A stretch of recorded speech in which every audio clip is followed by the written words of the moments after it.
Welcome back everyone to Gotcha Interact. Today we're going to be talking about the first half of the banners for 5.3. The first character we're going to be looking at is the Pyro Archon Mavuika, and a character that is sharing a banner with her is another new character, which is Citlali. Now let's go through both of these banners and see which characters and even maybe their weapons might be for you. And if you do enjoy the video, please go ahead and like and subscribe. Check out the rest of our channel for other videos you may find interest in. We do also have a Discord, which you can find a link for in the description, so go check that out if you are interested. But now let's get on to the video.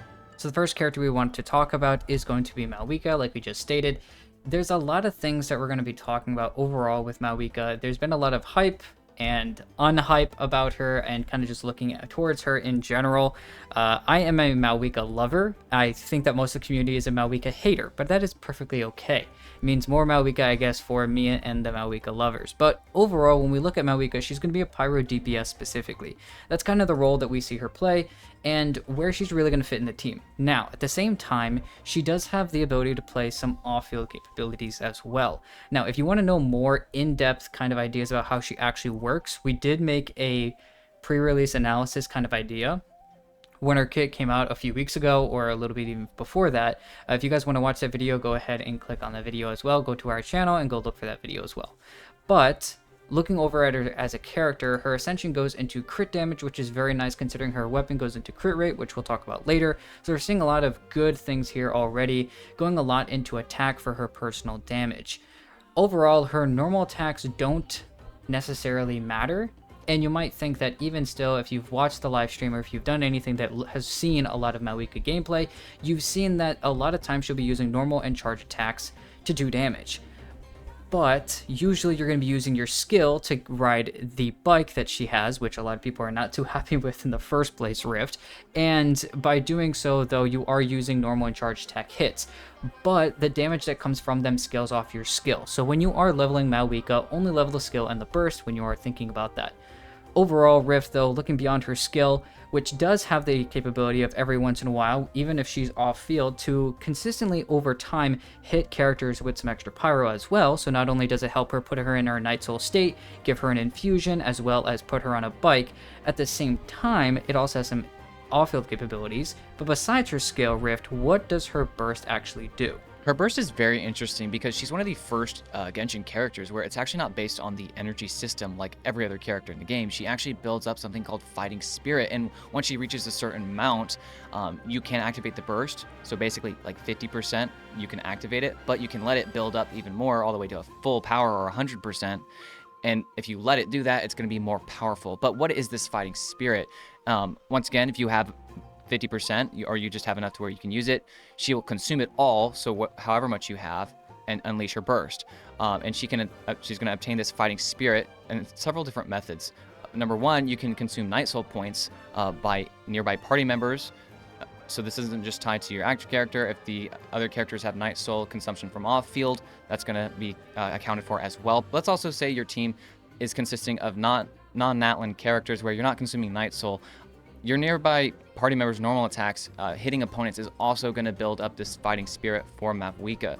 So that does allow her to still be placed in other teams that aren't Natlan specific, which is a very good thing and something that I think she would very much need. Basically, you can have a max of 200 points of this Fighting Spirit, but you can activate her burst once you have just 100. But the more you allow that to increase up to the 200, the more powerful the burst will be. And she'll also go into her own little damage state called Crucible of Death and Life and deal a little bit of damage, kind of reminding me of a character like Raiden. Looking beyond Mavuika, we have another character that is also a new character, which is a Cryo Catalyst character, and that is going to be Citlali. Now, Citlali has been probably a little bit different, maybe the opposite of Mavuika, which is a little bit more of a fan favorite with a lot of people. Looking at her, she's going to be a shield character, and her major way that she's going to be getting shield is through EM, and she even ascends into it as well, which is a very interesting overall. Now, once again, just another character that doesn't really care too much about their normal attacks at all, but the skill specifically is where she's going to be kind of focusing the most in. Looking into her skill, that's really where we're looking at here. Citlali deploys an Opal Shield when she uses the skill and calls forth a creature that is terrifying and beyond compare. That is also going to do some Night Soul aligned AoE cryo damage, and the Opal Shield's damage absorption, it's going to be scaling off of Elemental Mastery based on Citlali's Elemental Mastery. Also, it will absorb cryo damage with 250% efficiency, just like other shields with their specific element. When it is deployed, it will cause Citlali to briefly be affected by Cryo. After using this skill, she'll gain some Night Soul points and enter her Night Soul Blessing state. Its Papa basically will have, which is a creature she kind of creates, will then follow the character that is on the field.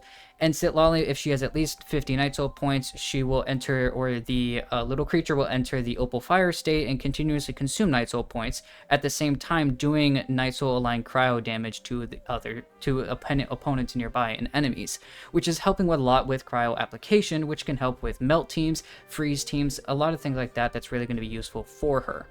But beyond the skill rift, what are we looking at when we see the burst? Well, with Citlali's burst, she's going to summon allies, quote allies, from the starry skies and the vast earth, hurling forth an ice storm, and this is going to deal some AoE cryo damage. It's also Night Soul aligned, and it's going to restore a set amount of Night Soul points for Citlali, and also summon the Spirit Vessel Skull near a maximum of 3 opponents within the AoE, with 1 skull for each opponent.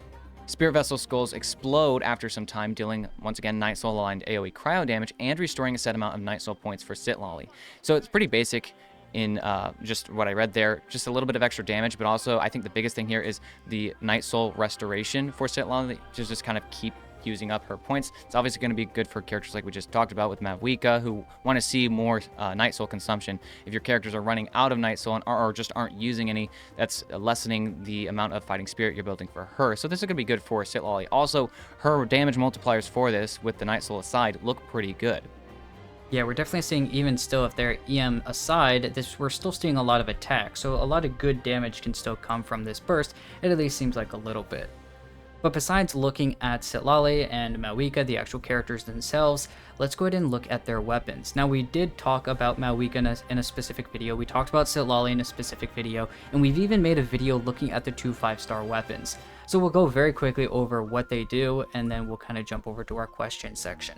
Looking at 1,000 Blazing Suns, at level 90 you will get, which is specifically Mavuika's weapon, the Fire Claymore, we will get a crit rate of 11%. Yes, that is at level 90, 11%, with a base attack of 741, so that's kind of the trade-off that you get.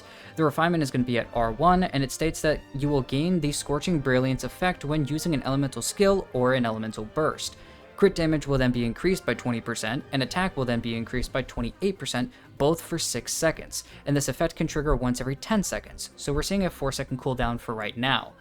But while a Scorching Brilliance instance is active, its duration is increased by 2 seconds after normal charge attacks deal elemental damage by the wearer of the weapon. This effect can trigger once every second, and the max duration increases 6 seconds, so a normal start of 6 seconds with an extra 6 seconds brings it to 12 seconds, and since you only have to use your skill or burst every 10 seconds here to actually get the buff active, you're actually having a negative downtime, which is basically always allowing you to use this no matter what, and is very, very helpful as well.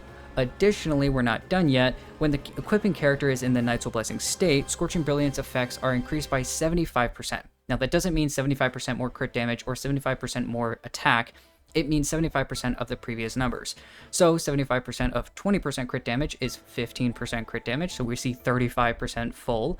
And then with attack, 75% of 28% is 21%. On top of the 28 is 49%. Basically, when equipping characters in the Night Soul Blessing state, you actually get 35% crit damage, and the attack is actually 49%.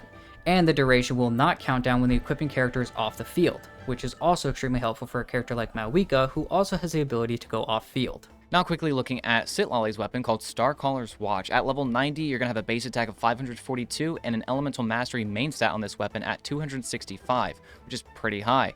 Looking at the ability, assuming just 1 copy of the weapon, you're going to get an increase to your elemental mastery by 100, and you're also going to gain the Mirror of Night effect within 15 seconds after the equipping character creates a shield.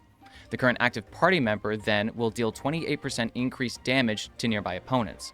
You can gain the Mirror of Night effect once every 14 seconds, so literally just 1 second cooldown, which is really, that's not a big deal at all. But basically, you're just giving your on-fielder 28% more damage, and this isn't like attack or HP, this is universal, so this is going to work in really, theoretically, any team that you put Citlali in. She's giving more damage to whoever you're using on-field, and so that's just really, really good, I think, for a support or off-fielder character. It's a very solid weapon for a character like Citlali. Now that we've already talked about the characters and we talked about the weapons, looked at the banners, now let's go ahead and talk about our question section. The first question we always ask is, do you actually need either one of these characters? Now, talking about Mavuika specifically, although I am a huge Mavuika fan, if you already have a pretty strong Pyro DPS, it's really not that worth it. And what I really mean by this is not to say that Mavuika is going to be a bad character. If anything, I think that Mavuika is going to be an extremely strong character. Probably one of the best DPS we have in the game. Now, I'm not saying that she's going to overdo anyone, but I do want to say that she's going to be very, very strong. That being said, I know a lot of people aren't too much of a fan of her, so don't feel like you have to pull her. There is going to be another character that is an extremely strong Pyro character if you do need a Pyro DPS that's going to come out in the following half. Arlecchino and Chloron both are going to be coming out in the second half of this version that we get here, so if you're not too much a fan of the whole Mavuika aesthetic, don't worry, Pyro Sephiroth is coming in the next patch. Also though, if you are looking a little bit later and you're thinking, you know what, that's the idea really with Mavuika. Do you need a Pyro DPS? Mavuika is going to be great. The issue might be that she has some necessities with her teams, and we'll talk about that once we ask about teams, but that can be something of a little bit of a restriction as well. So keep that in mind as you are thinking about trying to go after Mavuika and you're thinking about what to do. Arlecchino is a very good character and doesn't really have many restrictions as a character, and she's coming in the next half. The other character is Citlali. Citlali is a very interesting one because we just have Zhongli right now, and after this, we're going to be getting Citlali, who's going to be a cryo shielder. Now, I know she's not the first of her kind, but let's be honest. Nobody's really using Diona consistently as well in the Abyss or anything like that anymore. So I do think, and Layla is extremely strong as well. I don't want to forget about Layla, but the buffs that we're going to see in a lot of the passive talents, and obviously being in Natlan, being able to use a lot of the Night Soul points and whatnot, especially the 4-piece set that she gets to use, I really do think Citlali is going to be an extremely strong character. Also, it's kind of neat to see an EM shield character for Cryo. It's a little bit of an interesting take, so I do think that it should be and will be a pretty fun character. Do I think that she's necessary for a lot of teams? No, but if you grab Mavuika, Citlali might be a character you try to keep in mind and hopefully can try to get if you can. But Rift, I don't know, what are your thoughts on these two characters and the necessities for them? Yeah, well, I liked a lot of what you said. Really good points. I think when it comes to Mavuika, you are pulling a DPS. You just have to keep that in mind. Now, she can be played as an off-fielder too, so she has a lot of flexibility and just capability. You can play her as your main DPS, you can play her as the sub DPS, so that's really good already. She has more intrinsic value than a character like Arlecchino or your other Pyro DPSs, because it's not like you can also play them off-field. They are dedicated on-fielders. You can't really play them off-field. But with Mavuika, you can go either or. So I think for an account that's building from the ground up, Mavuika is instantly and already a character of just more value, just because she can be used in both forms. Also, she is an island character, and that is, I mean, the meta right now. The exploration that she has, I mean, she can go on water, she can go up the walls, she flies. So it's going to make your overworld exploration experience and just your overworld teams a lot more fun. And I think that is something that, you know, just to keep in mind, because that's a lot of the game too, when you really think about it. It's not just the Abyss. The overworld stuff is a lot of the experience of the game, and honestly, Mavuika is adding a lot of fun factor to it. So if you know, if that's something that, man, you look at her skills and stuff, like, man, she can fly and all that, then maybe, I mean, you should go for it if that's what you want, because it's a lot of fun. So that's my opinion there. With Citlali, like you said, she's a valuable character. I think she's definitely already replacing units we've seen before, like Zhongli, even Baiju in certain teams. Like, Citlali's just going to be better. And like you said, the main thing with her is the fact that she's using Night Soul, and the fact that this other new character wants it. Like, that's a massive thing, setting her apart from the former cast as a shielder. Hopefully her shielding scaling, or just the strength of her shield, is pretty good. I don't have any doubts about it, but I'm also not expecting Zhongli level shield. I'm just not. Now, I could be wrong, because I have no idea. She's not out yet.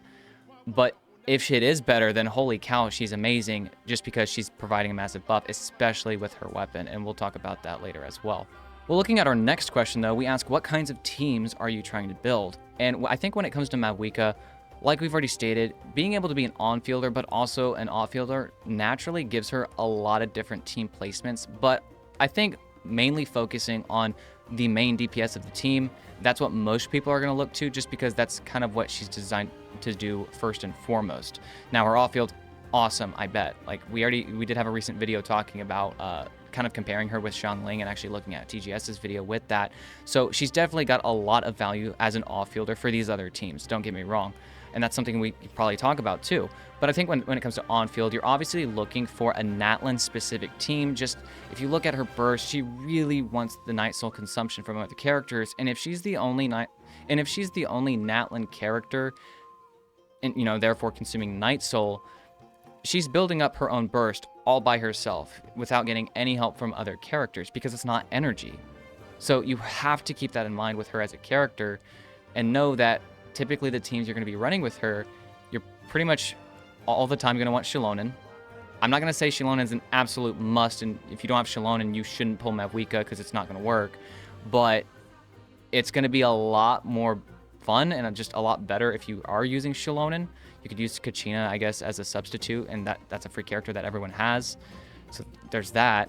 But like, you just have to keep that in mind. Like Natlan characters. Can she work with non-Natlan characters? Sure, because she probably just does a lot of intrinsic damage. But don't expect that burst to come back every single time on its own, and especially don't expect to get the maximum power out of it when Mavuika is your only Natlan character, because it would probably take 2 or 3 rotations to get the maximum power out of her burst. Now with Citlali, definitely very flexible as well. Like, Mavuika's flexible because she can do 2 different roles. She can be the on-fielder, the off-fielder. Citlali, flexible just because she's an off-fielder and giving a universal damage buff if you have the weapon. And even if you don't have the weapon, she's giving a pretty substantial hydro and cryo resistance shred that we actually didn't talk about earlier, but this is something in her passive that makes her very valuable, especially if you're looking more long-term for your melt teams or your vaporize teams. Maybe you don't want Mavuika, but you do want Arlecchino, and she's going to be your first pyro DPS. However you look at it, I think characters like Arlecchino, Hu Tao, etc. are getting a massive upgrade out of a character like Citlali. I think this is the Zhongli replacement in the Hu Tao teams, and for your Arlecchino teams, this is maybe your Bennett replacement. I don't think so, because Bennett's just freaking insane with the attack buff. Vixen, you could probably give more insight there. What do you think for an Arlecchino team? I think the pyro resistance is nice, don't get me wrong. I am gonna try it out. I think that overall it depends on the team. Right now, one of the better teams right now is Arlecchino, Bennett, Kazuha, and Shilonen. The thing to keep in mind is that you're losing a pyro resistance, or resonance, sorry. So you're losing a lot of that. You are gaining a pyro resistance shred from the ability like you were, the pass it down like you're talking about, Rift. And you are adding the ability in that team to melt, which is giving some damage increase. At the same time, you're losing the attack in Bennett's buff. Now the good thing is it doesn't matter that he can heal, because you can't heal Arlecchino. So that's the other positive that someone like Citlali can bring to the team. So there's multiple things. I think it's just going to depend. I'll definitely do a lot of testing, and I'll definitely come back to you guys as well as Rift about that as well once I actually get Citlali in the future. But overall, I think it'll be a very interesting and good combo. I think I'll at least like, even if it doesn't work 110%, I'm still going to try to force it anyways. But looking at the next question we have, and the last one we have, is do you need the weapons? Normally when I look at weapons, and especially when we talk about weapons, I'm always first in line to tell you, get a DPS's weapon first. When you're looking at weapons, always grab a DPS's weapon first. Don't worry about the supports, don't do that. As much as I think that if you're kind of balancing between the 2 weapons, if you got both characters and you're trying to figure out a weapon to grab, in my personal opinion, I would rather choose 1,000 Blazing Suns for Mavuika. The other great thing about Scion of the Blazing Sun, or 1,000 Blazing Suns, is that it's actually good for other characters as well. And we didn't talk about this when we made the video a while ago when we were talking about the actual other characters that could be used for it, and someone we left out because we just simply weren't thinking about it is Kanish. Kanish can actually make pretty good use of this specific weapon.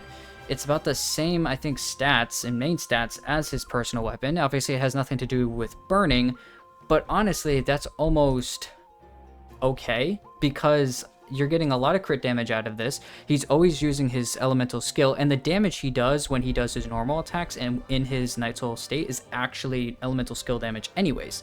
So when you use your skill, and he's using that consistently as well, you're getting that back, and he uses his burst whenever he can get it. You're getting the crit damage and the attack, which he both likes. It's the same main stat pieces, and he's getting an extra buff when he does normal and charge attacks, which he's technically doing, which is technically dealing elemental damage because they're actually elemental skills, but they're actually at least normal attacks that are happening, so he's still getting the buff.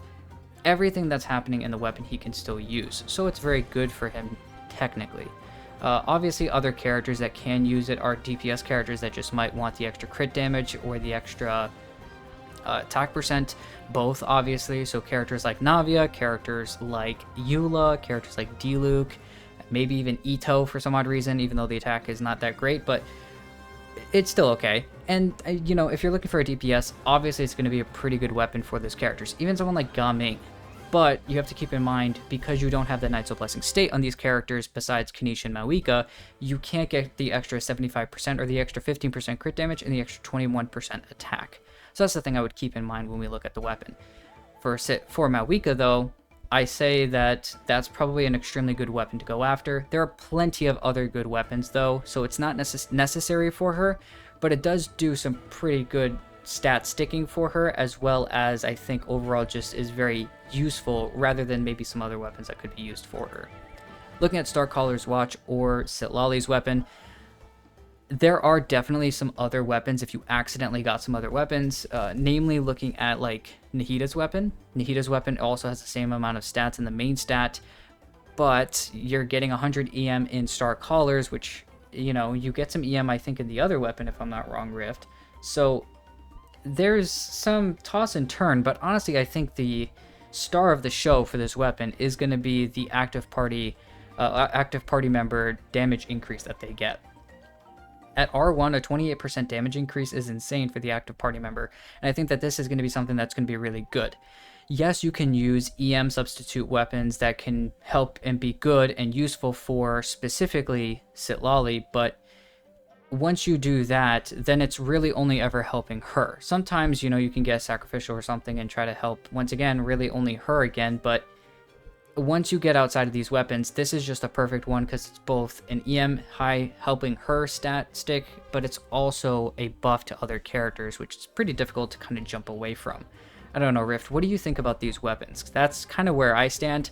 They're very difficult to get away from for these characters. Yeah, you're right. You're definitely right. They're kind of difficult to get away from. I think it's a good way of thinking about it because they're just both really high value for their respective characters. It's not like a toss and turn weapon banner where one weapon's really good and the other weapon is just straight up garbage, kind of like our last banner with Neuvillette and Zhongli, where no one wants Zhongli's weapon. It's useless. Like, it's not even his best in slot weapon. But Neuvillette's weapon is like a really good weapon, one you should at least think about going for, right? This weapon banner is a relatively good one, I would say, just because both weapons, they're great for their characters. So if you're distraught on like which character to pull, you want both, but you can only afford one, but you know you want the weapon or something like that, maybe just let the weapon banner decide for you. You know what I'm saying? And then you can walk away from 5.3 with a character and the weapon and didn't really risk anything for it. I'd rather do that than go after Mavuika, go to the weapon banner, and then get Citlali's, and then I walk away with Mavuika and Citlali's weapon. It just doesn't feel complete to me. And then knowing my Mavuika could be better, or I could actually have a Citlali with her weapon or something like that. That's just kind of how I see it, because it's a good weapon banner. With specifically Citlali's weapon, if you, let's say you get this on accident though, and maybe you were trying to get Mavuika's weapon, you don't want Citlali in the first place, so now you have Citlali's weapon. There's really only, from my understanding and what I've just looked at, there's really only 3 other characters I would say is okay to use this weapon. If you happen to have it, right? And it's just kind of sitting there, you want to use it for something. And those 3 characters are Yanfei, Baizhu, and the new character is actually going to be Lanyan. Because they're all shielders. These are our only shielders in the Catalyst roster. I'm leaving Citlali out, of course. So we have 4 total.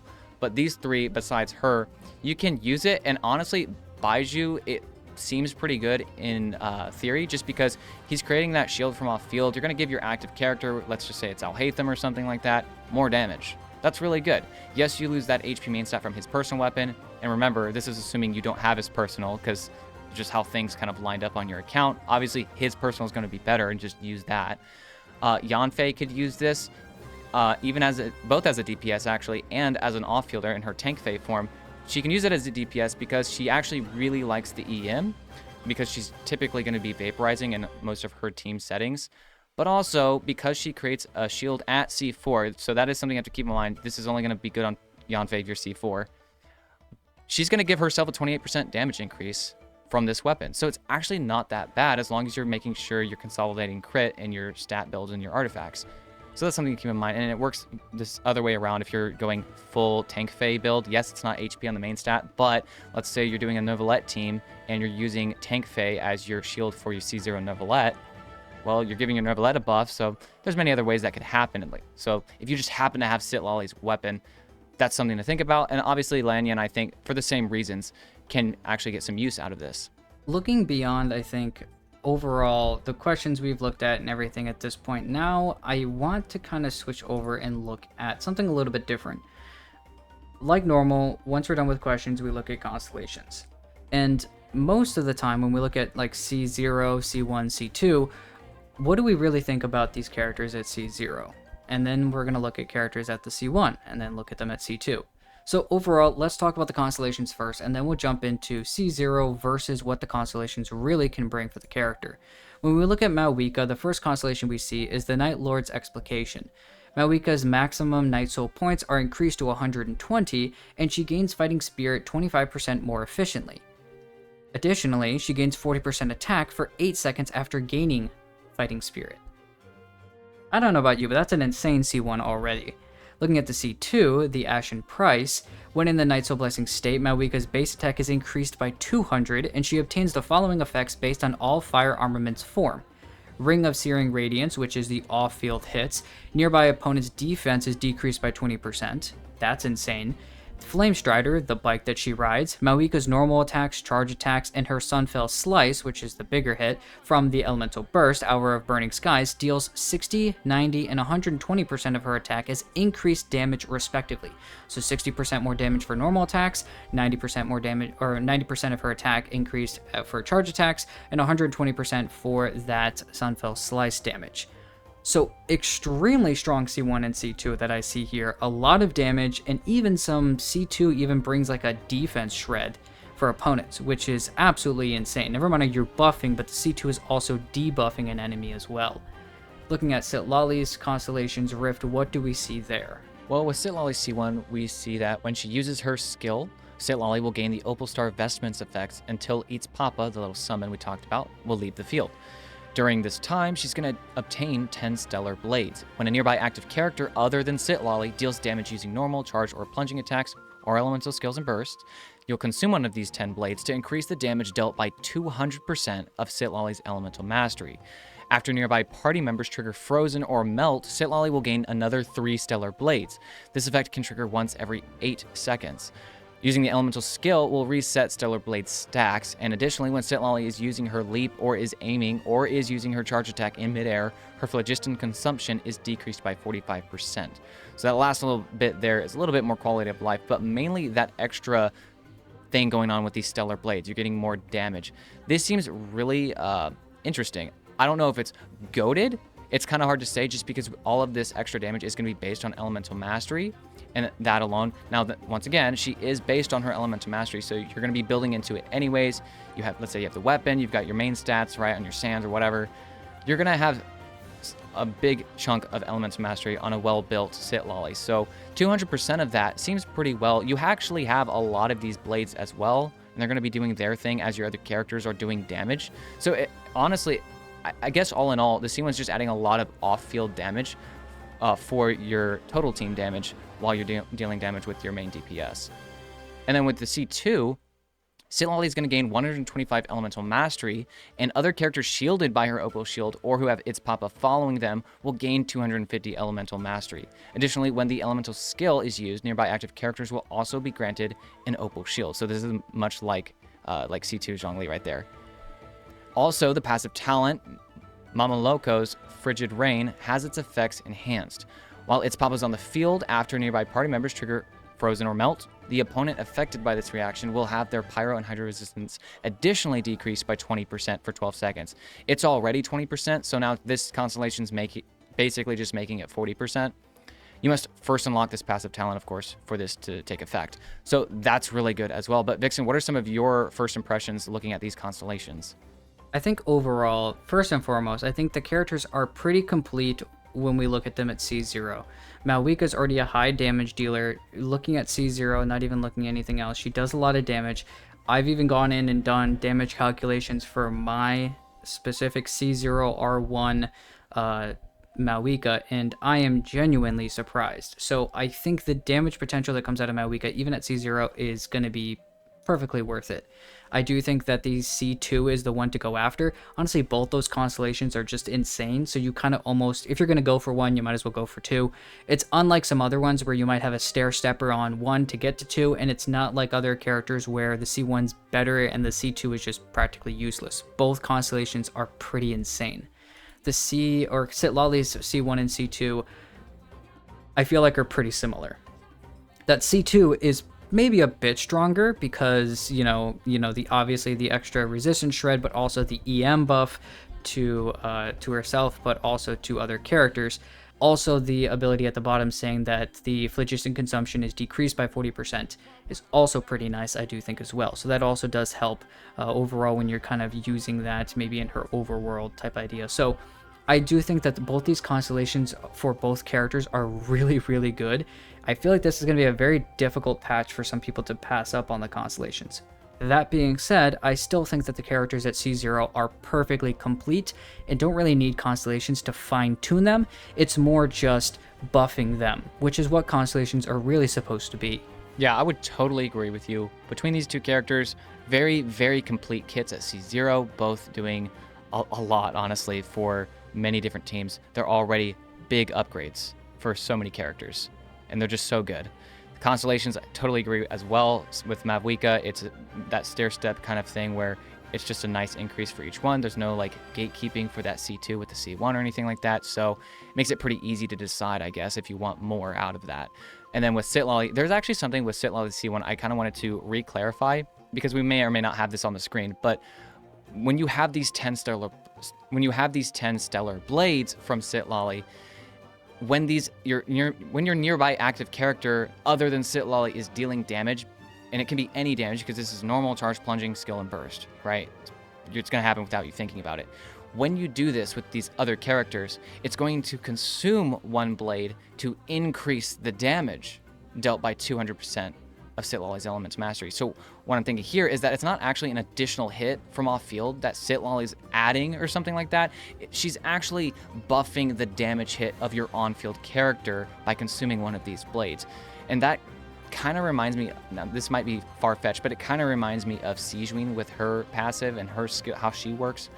She increases skill damage by one of her passives by means of a similar thing where she's consuming, I forget the word for it, but she consumes convalescent stacks, I believe it is, and increases skill damage. This is kind of similar to that. So you're increasing the damage of your on-fielder. It's not like an additional hit. Just wanted to kind of clarify that because it does say right here in the C1 that we are reading, consume one blade to increase the damage dealt for your active character. That's what's going on here. So basically when you're pulling for the C1 Citlali, you're making your damage dealer in the team, whichever team that might be, you're making Arlecchino, let's just say, hit even harder. Her numbers are going to be a little bit higher because now it's factoring that in. So as a support, that's already very good. So I would totally agree with you too, Vixen. All four of these constellations are really, really good value. There's nothing here that's like not really worth another pull of a character to go to pity even. Very, very good constellations. And I think with the Citlali, once again, like you said, the C2 is probably the one to go for, but I personally think it's another stair-step scenario where you can get either one or just sit at C0 because these are complete characters at C0. Well, we hope that this video could help you decide on whether these new characters or the new weapons coming up on this next banner are for you. As always, if you have any other suggestions, comments you guys want to let us know about, please go ahead and tell us in the comments. Are you guys pulling for Mavuika? Are you pulling for Citlali? Are you pulling for any of their weapons? Make sure to like, subscribe, and check out the Discord as well. We have a community and we'd love to see you there. Thank you again for watching the video though, and we'll see you guys in the next one.